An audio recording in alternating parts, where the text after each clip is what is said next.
Auntie Lee's here at Bowman Library with a whole new teen book spotlight.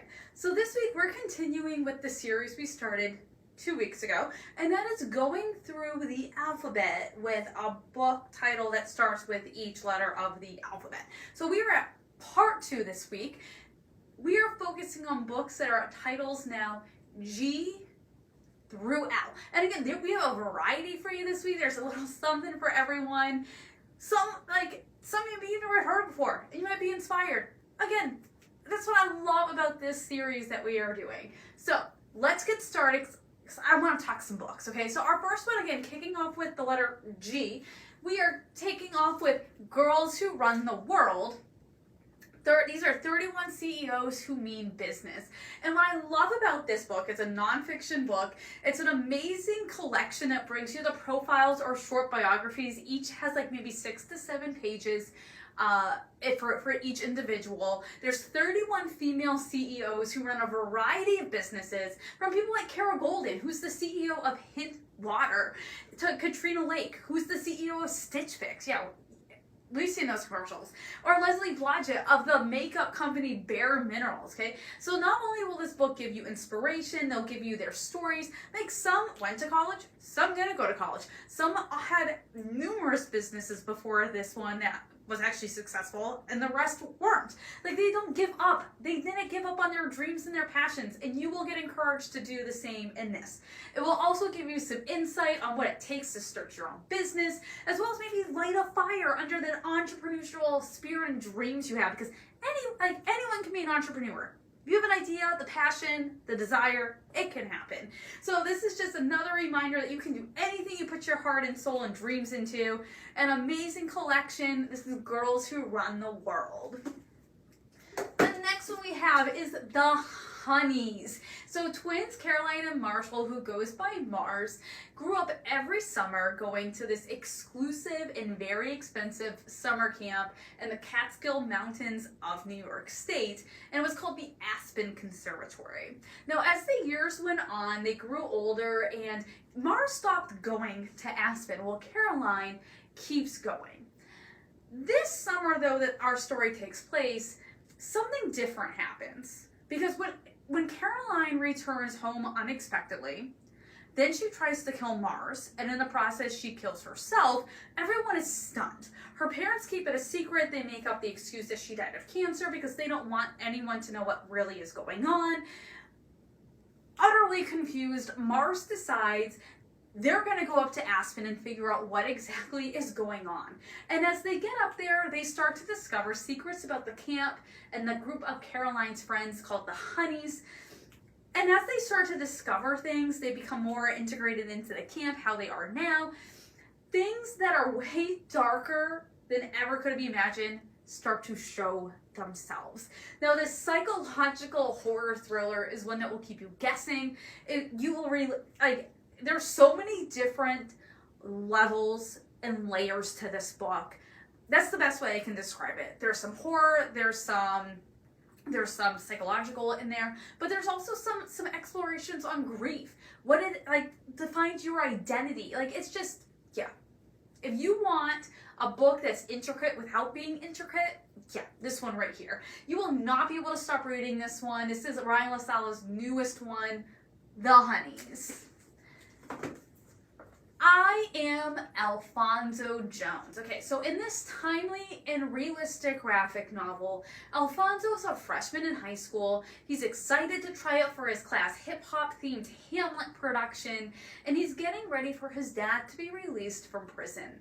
Going shopping for a new suit for the occasion, along with his crush Danetta, Alfonso finds him shot by an off-duty white police officer who mistakenly thought that the clothes hanger Alfonso was holding was a gun. Now dead, Alfonso finds himself on a train with the ancestors. These are others who were also killed mistakenly by white police officers. And he is able to look at his past as well as the present to see how this is being handled by his family, the police officer, the media, and his community. This graphic novel is all too relevant for things that are going on today, and it will open your eyes to see through the eyes of others. Now, I will warn you, this has some weighty and mature content to it, but it is well worth the read. Yeah. Yeah. If you love graphic novels, even if you don't, you'll appreciate I Am Alfonso Jones. Junk Boy. So 15-year-old Bobby lives with his verbally abusive alcoholic father in this rundown house that basically looks like a junkyard to a lot of people. Hence the name Junk that his classmates give him. Bobby is convinced that many of his classmates don't even know his real name. They just think his name is Junk. All he wants to do, though, is he wants to remain invisible, and he just wants to get to the point, and he wants to survive until it's time for him to be able to leave this town and leave his father. That kind of starts to change, though, when he's trying to be invisible.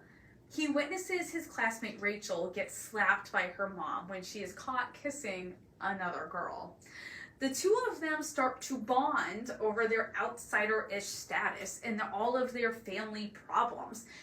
And they start to develop this tenuous friendship that may be the only thing that is going to help them survive the situations they find themselves in with their families, at school, in their community, most of which is not of their own choosing.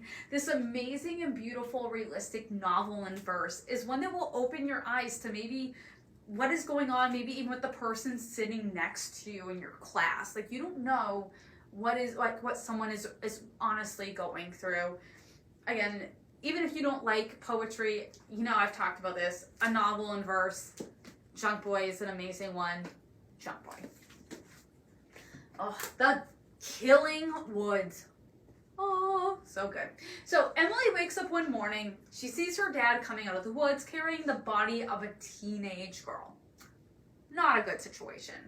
Suffering from PTSD, he is quickly accused and arrested for this murder, but Emily knows her father had nothing to do with this, and she has to prove his innocence. It's going to be up to her because no one else is out there trying to do that. As she starts to investigate, she soon finds out that the dead girl, whose name is Ashley, was out in the woods that night with her boyfriend Damon. And they were playing what is called the game. And Damon, has no memory of what happened that night. The mystery and suspense will have you on the edge of your seat while you try to figure out what the game really is and what actually happened that night that led to Ashley's death.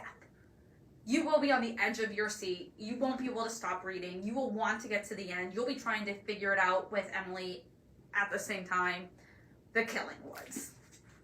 And our last one for this week, we end with the letter L for learning to swear in America. So Yuri is a 17-year-old physics genius, and he's a professor already in Russia at 17. Now, he is sent to California to help NASA stop an asteroid, which is projected to crash into Earth, but there is no one there who takes him seriously because he's 17 years old, okay?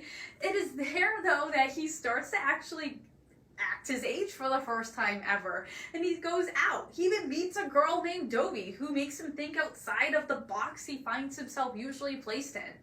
As the days get closer to the asteroid's impact, Yuri has to decide what it is that he really honestly wants to do. Does he want to stay and try to help and avert disaster, or does he want to flee back to Russia and save his life? But if he were to do that, that would also equal letting his newfound friends possibly meet their demise. You will fall in love with Yuri. This story is unforgettable and incredibly unique.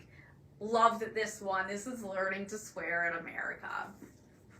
So this is part 2 of our alphabet series, G through L, right? Okay, so there are some amazing titles. Come on out, check out some of these. Maybe you're doing your own little alphabet challenge. We can help you find the titles that you're looking for maybe your alphabet. Or maybe you're doing authors. Or maybe you're doing character names. I don't know. There's so many different possibilities. Come on out. We will help you find whatever that perfect book is you're looking for. So next time, we will have part 3 of our series. We'll pick up with the letter M. Make sure you tune in so you get the next part of our alphabet. I hope you have an amazing week, and I hope you tune back next time for another Teen Book Spotlight.